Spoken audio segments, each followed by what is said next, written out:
put those 4 pre-installed base feet on the ground or surface where you want to install the brackets.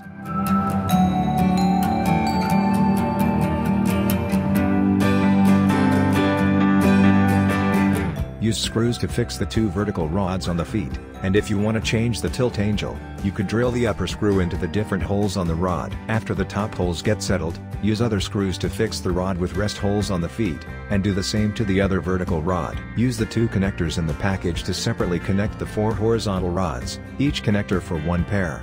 There are drilled screws on the connectors. You need to screw them out. Position the rod hole with the connector hole, then put the screw in again. 1 rod mounting gets accomplished when the connector's 2 sides are fixed with 2 rods. Do the same to the other connector. Use inside bolts to connect the horizontal rods with the vertical ones. Pay attention to the red marks on the horizontal rods. It's the best setting position for keeping the weight balance. After point on the 2 sides marks with 1 rod, use the screw to make them tied together. Do the same to the other rod. Then use an impact drill to drill a hole, with a diameter of 12 mm, and a depth of 55 mm in the marked position. After drilling the hole, use the M10x80 expansion screw to fix the feet firmly. Put the panels on the 2 horizontal rods, mount the clamps into the rod's rail, and use the Y-shaped sleeve to tie the screws on the clamp, so it'll press the panels on the rods.